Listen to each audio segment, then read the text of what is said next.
Welcome to Digication Scholars Conversations. I'm your host, Kelly Driscoll. In this episode, you'll hear part one of my conversation with Jennifer Stonaker, Advanced Lecturer and Coordinator of Pedagogical Technology in the program in Writing and Rhetoric at Stanford University. More links and information about today's conversation can be found on Digication's Twitter, Facebook, and Instagram. Full episodes of Digication Scholars Conversations can be found on YouTube or your favorite podcast app. Welcome to Digication Scholars Conversations. I'm your host, Kelly Driscoll, and today I'm so pleased to introduce Jennifer Stonaker. Jennifer, welcome. Hi, I'm so excited to be here. Thank you. I'm just thrilled. So for those that don't know Jennifer yet, Jennifer Stonaker is currently serving as Advanced Lecturer and Coordinator for Pedagogical Technology in the program in Writing and Rhetoric at Stanford University. And I wanted to give everybody just a little information about what we're going to be talking today to give it some context. I had the pleasure of seeing some of the work that was coming out of this program. Jennifer had graciously invited me and Jeffrey Yan, Digication's co-founder, to attend some of the showcase events that they had for the ePortfolios that students were creating within this program. So I wanted to fill everybody in a little bit, and then I have lots of questions for you, Jennifer. So I'm excited for our conversation. Sounds good. So the program in Writing and Rhetoric offers notations in cultural rhetorics and science communication. And a notation is a designation that appears on your transcript indicating your advanced work in rhetoric and communication. It is like a minor, but allows more latitude in completing the required work and focuses on an interdisciplinary ePortfolio rather than a high number of additional courses.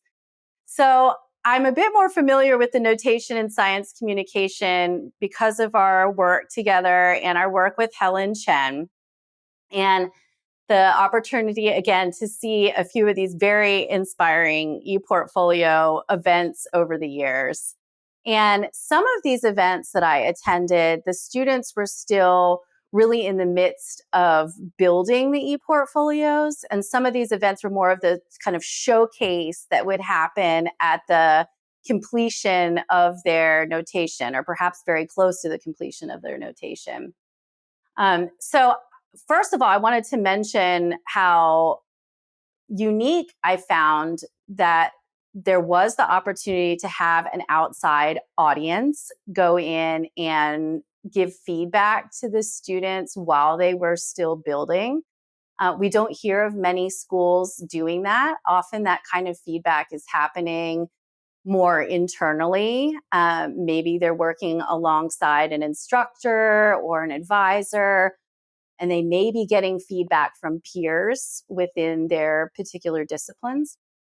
But I haven't often heard of a program opening it up to other people within the school community and even outside of the school community to come and give the students feedback.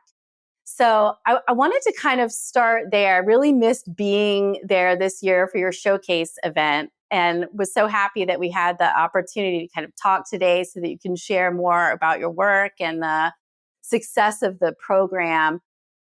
But I'm very curious, before we kind of go back to the beginning of when this notation was created, if you could talk a little bit about what your thinking was as you started inviting people to come and give the students feedback on their ePortfolios while they were still being built, because I think that's something that a lot of institutions may consider after our conversation today. Yeah, totally. So we have two classes that support students while they're building their portfolios. They take a 1-unit course when they first join the notation program, and then a 2-unit course at the end when they're like graduating and putting the final touches on their portfolios. And I think we first started doing the showcases in the 1-unit course. And those would be the portfolios that you've seen that are a little bit less finished. And I think I'm trying to remember sort of what the impetus was. I think we had a meeting and the program was so new. I think we kind of wanted to show off some of the work that the students were doing and get kind of some feedback from additional voices, because I know, this was my kind of first exposure to ePortfolios as well. And I always felt like the whole time I've been working with the notation programs, it's been like, what other experts can I bring in to help? Because I felt sort of out of my depth a lot of the time. Mhm. And so like Helen and you both and, other people from around campus. And so I think, yeah, we were just like, yeah, let's have like an event, like the second to last week of class, where students can show off the work that they've done and can talk about their portfolios. And then they can sort of reflect on how that went during the last week of class. And so we started doing that and bringing people in. And one thing that we found was that students, in talking about their portfolios to other people and getting questions from other people, from new audiences, from people that hadn't been working with them all quarter long, because they also get lots of feedback from their peers and from the instructors. But to have this sort of new audience, they would realize it's like, oh, well, I want to say that. Like, this person asked this question, which makes me realize I'm not saying something really important that I want to say in my portfolio, or I need to make this clearer, or, oh, there's a connection that like I can now make between these two things that I hadn't thought about before. And so it really was this great moment that sparked students to think about their portfolios in a different way and to really think about the different audiences that might be viewing their portfolios later on. And yeah, so that's in the 1 unit course at the beginning. And then we replicated the same thing in the 2 unit course at the end of the series. And then, yeah, for the final sort of celebration for students when they've completed the program, our little kind of graduation ceremony for them, we would do the same thing where we would have their full final portfolios on display, kind of like you would do a poster session. So my Yes. background is in biology. And so, as I was in graduate school, there was lots of times where I would go and do poster sessions at conferences. And so these were kind of like digital poster sessions where we'd have just like some classrooms that had monitors in them, and the students would put their portfolios up on the monitors, and then people would just circulate around and they would get to see all of the amazing things that the students had done. And the students could talk about their work, and they could kind of have that really celebratory moment at the end of the program, before they got their little certificates and all of that kind of stuff. Yeah. They were really And again, wonderful it was, events. yeah. Really wonderful events. And Mhm. I just recall that the students would just be beaming about the portfolios that they created, and so open and talking about the different kinds of things that they had tried and explored, and if there are things that they ended up rearranging after they had kind of started in one direction and then just got some feedback and wanted to do something different. And you mentioned the audience piece too, and I know that that's a really important component to how they're thinking about the organization of the ePortfolio, which we may get back to in a little bit. So I was Mhm. curious, when these notations were kind of first structured. When were you involved? Were you involved at the beginning, or was it something that was already in place when you joined the program? Yeah, there were ideas about it, about the notations, when I joined the program. So I was hired in 2012. And it was really a result. Stanford had done this survey of undergraduate education, and one of the recommendations for the program in Writing and Rhetoric was to bring in people with more diverse backgrounds. So PWR is an independent writing program. We're not like associated with the English department. And so we teach freshmen, and sophomore writing and oral communication classes that are themed around different topics. And so they wanted to bring in more diversity of theme ideas for the students to pick and choose from, and particularly from the sciences, because Stanford, we have this reputation as being this very techie school, which in a lot of ways it is. And so like I said, my background's in biology. And so they hired me in. I'd never taught a writing class before. So they trained me up very well. But kind of alongside the push to kind of bring in some more diverse lecturers were these programs. Initially, they were called certificate programs, but there's sort of like technical reasons why we couldn't use that term.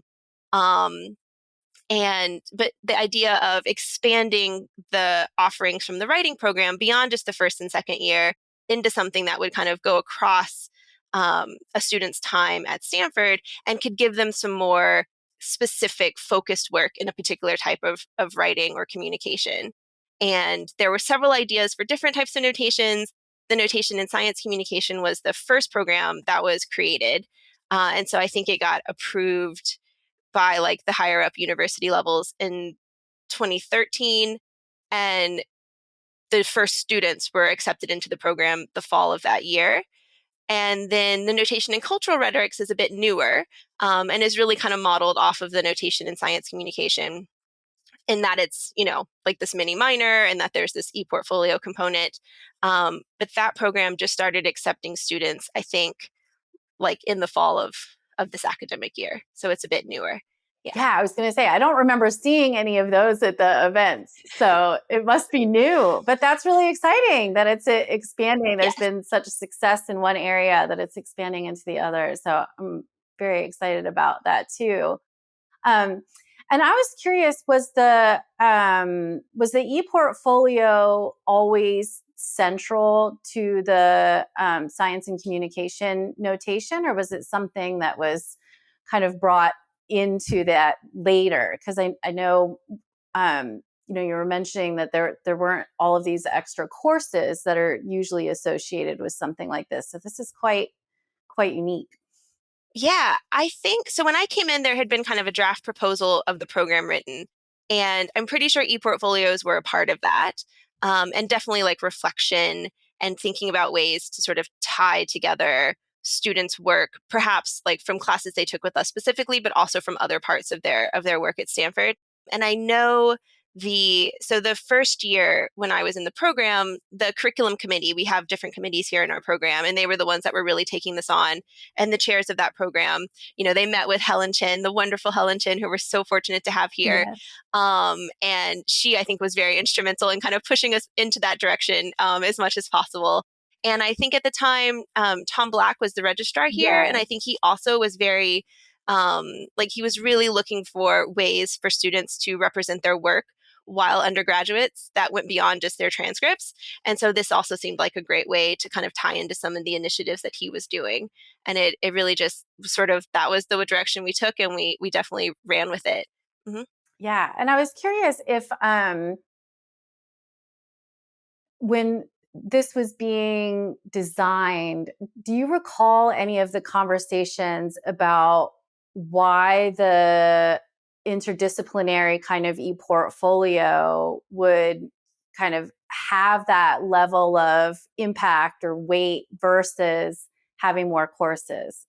Because again, I think this is an incredibly unique thing. There's so many institutions that have certificate programs and various minors and notations, but this is really the first of its kind that I've heard that use the ePortfolio really as that space for the learning to happen. That's different than what I've seen in other schools. So do you recall any of the early conversations specifically about why it may have gone in that direction? Yeah. I mean, I think for one thing, just sort of pragmatic, Stanford students, especially in the engineering programs where there's kind of like official requirements about, getting to be certified as like a professional engineer, you have to take a certain amount of courses. They have a really high course and unit load. And we knew that if we wanted to try to encourage some of these students to take a few extra courses with us, we really were going to have to be, we couldn't have them take 6 extra courses.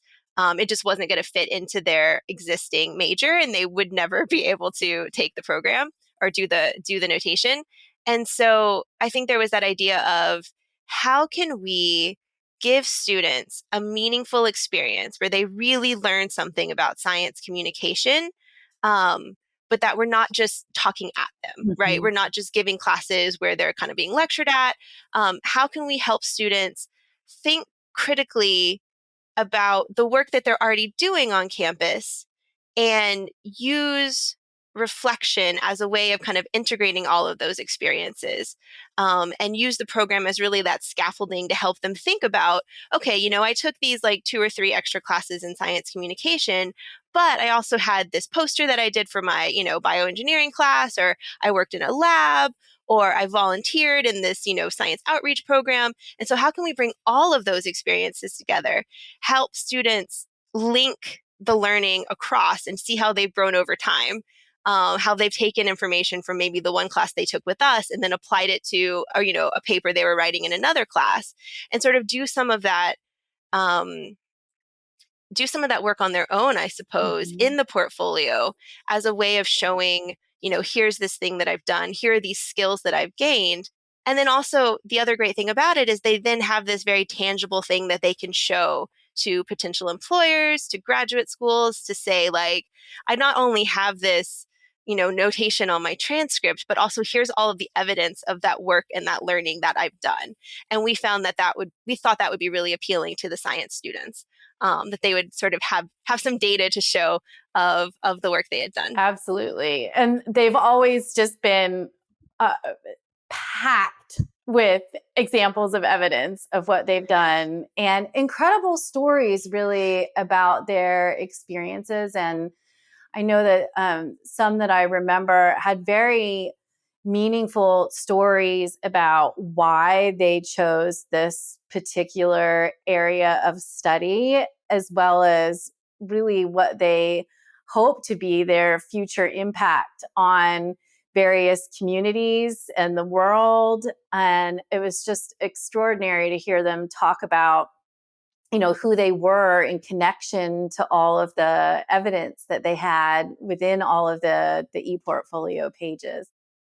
Jennifer, you mentioned a little bit about providing the students some scaffolding as they were going through this process. And I know that that's been a very deliberate, well thought out kind of process that you support as the students begin this notation all the way to the end. And I would love for you to share with our listeners what that process is like, and if there's kind of key milestones or stages that other institutions might like to think about if they're interested in embarking on something like this as well.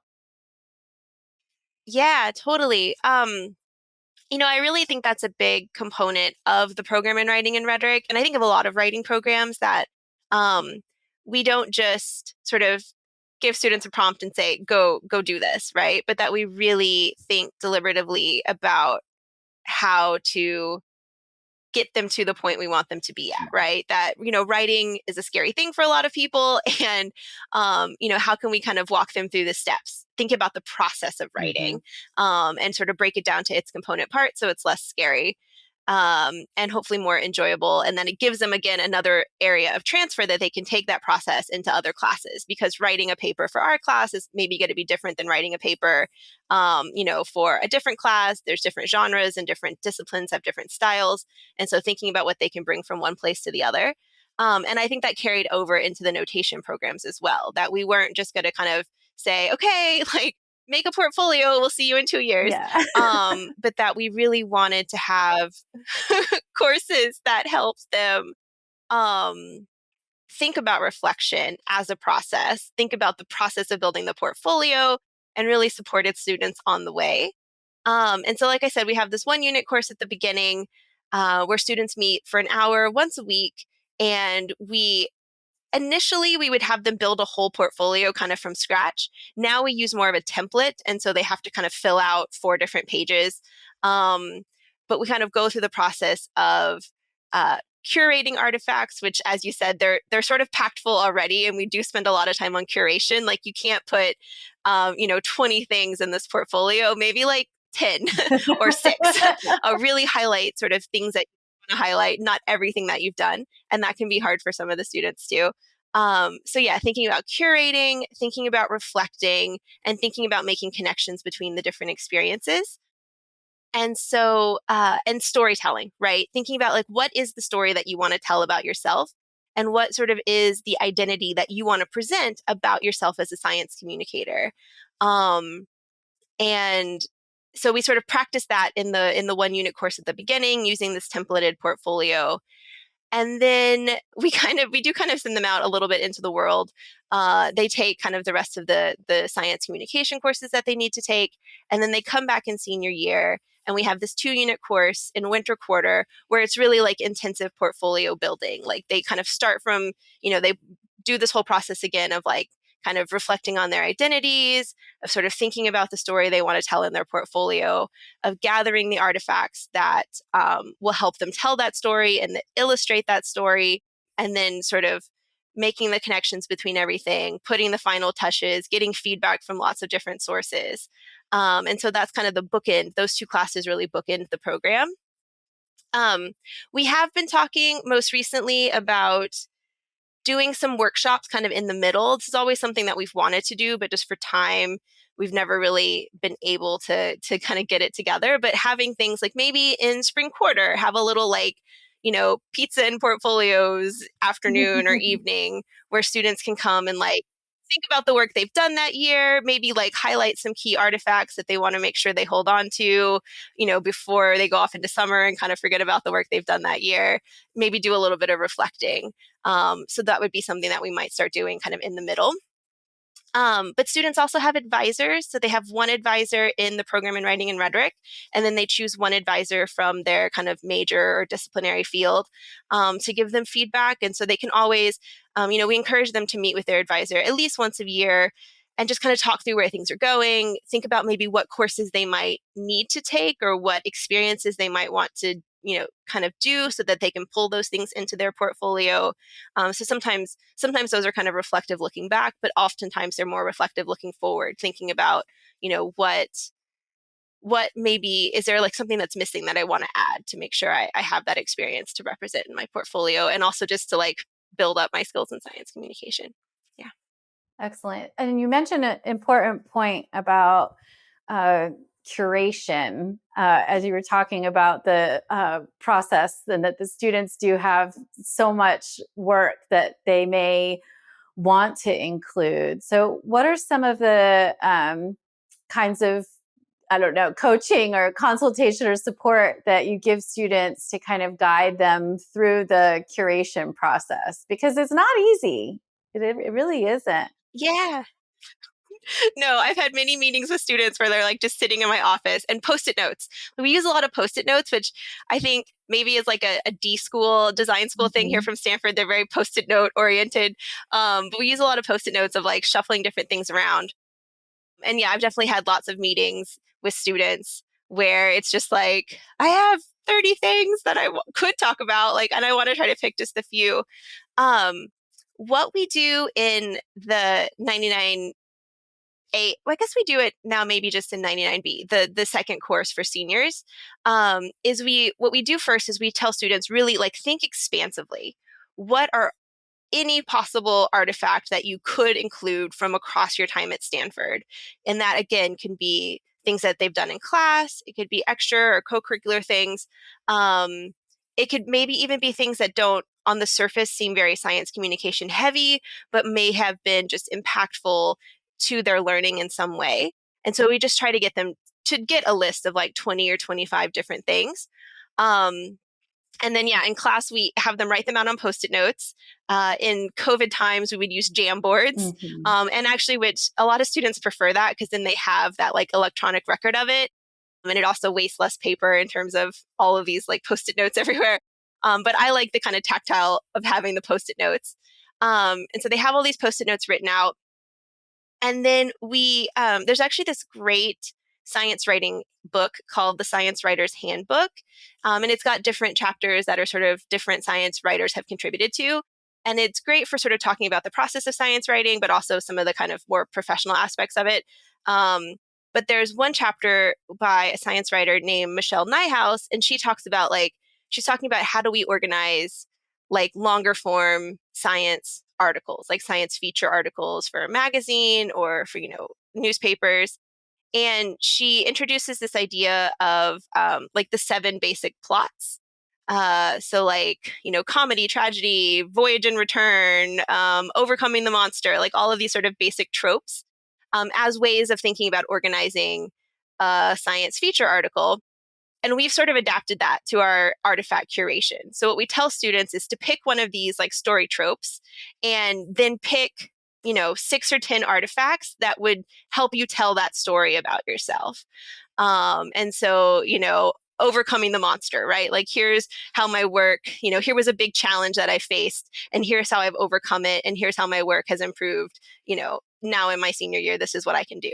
Or, whatever they choose, like thinking about putting them in these different orders. And then we have them go through that process a few different times with different sort of plots and different identities that they want to present about themselves. And I think that helps them see.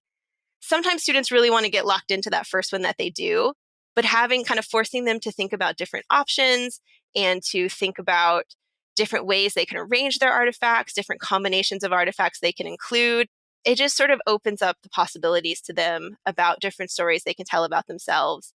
And then, once they kind of have that basic structure in place, then they can sort of play around with it and complicate it a little bit. It doesn't have to be this very simple story, but it gives them a foundation to work with. And so that's kind of our basic artifact curation activity. Oh, that is so cool. Thank you for sharing that. And we'll need to include a link to that book in our notes so others can check that out. And Yeah. hearing you describe it, I have a feeling that this kind of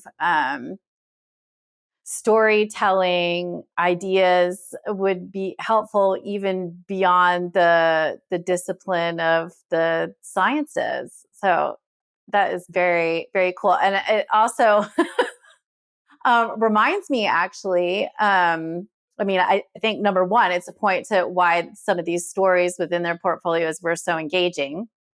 They certainly went, this process clearly worked. But it was reminding me as you were speaking that one of the students, when they were crafting some of the stories within their ePortfolio, had shared with us at the showcase event that it was really the first time when they started to share it beyond the group that they were working with there. They started to open it up and they made it public and shared it with their family. That it was the first time that their family really actually understood the work that they were doing within their discipline and how excited that they were that they could start to have meaningful conversations about it on calls or even around the dinner table with their family. And I think one of the goals that I see coming through these portfolios is they're doing these just incredible work. And some of it is extremely complex. My brain can't begin to comprehend some of the things that they're doing within their classes. And they put a lot of effort into making the stories, even if you don't understand all of the pieces of evidence that are contained within the portfolios, that the stories are something that really, I think, anyone could kind of identify with. And that's a really important part of the impact that they're going to have outside of school too. Many of them want to have a very wide reach. And in order to do that, a lot of people need to be able to understand what they're doing, not just those that might be reading scientific journals. So I was remembering, the student talking about that, and as I was going through and meeting some of the other students and reviewing their portfolios, it seems like that's a very intentional part of the process that they have too. I don't know if it goes as deep as into which artifacts they actually select, but it definitely seems like it's part of the conversation around the storytelling that's happening. Is that true? Yeah, I think so. I don't know if it was like super intentional or it just sort of was how it worked out the first time we did it. Mm-hmm. But yeah, and helping them reflect, right? Like, if thinking about different ways that they could reflect on the work that they've done, storytelling really was integral to a lot of the work that we were doing in class. And like the activity I just talked about, we also would have them choose like one really meaningful, it could be an artifact or an experience, and they would have to tell a little like 2-minute story about that as one of the kind of preparation activities in the intro or in the ePortfolio courses. And it's something that really has come through in an interesting way. And I think it might just be something that I am really kind of passionate about, is that scientists are often seen as these sort of robotic, just people working in a lab, very logical, very straightforward, like Mr. Spock, kind of just all logic. But scientists are people, right? And the things that we do as people impact the science that we do. It impacts what we're interested in. It impacts how we approach different problems. And I think making sure our students, felt like scientists, but also felt like people, and that could come through like as a whole person in their portfolio was something that was really important to me. And I think it's something that, we see here with the Stanford students. They are very techie. A lot of them are, computer science majors, or we have this earth systems major, which is for a lot of students who are interested in environmental issues. And we have a human biology major. Like a lot of our students are coming from these programs. But they have that side of themselves, but then they have all of these other things that they're interested in. I mean, they sort of had to have all these things they're interested in to get into Stanford. But they're artists, they're musicians, they're athletes, and that all impacts the type of work that they're interested in and the way that they want to do that work, and the questions that they want to address. And so, making sure that all comes through in their portfolios, I think, is really special and important. And it's something that we've been really thinking a lot more about, especially now that I think we've had 7 classes of students graduate. And we had an alumni event back in a couple months ago where we had some students who had graduated a few years ago come back and talk about the work they're doing now and how the science communication work they did at Stanford has impacted that. And it was just really lovely and amazing to kind of see how, they sort of captured themselves in their portfolios at that moment in time in their senior year. And then how they've kind of grown and built out of that over the past few years. And they're doing amazing things, right? We have, they're working in public health, they're working at science, they're Monterey Bay Aquarium, they're doing, climate activism work or climate policy work.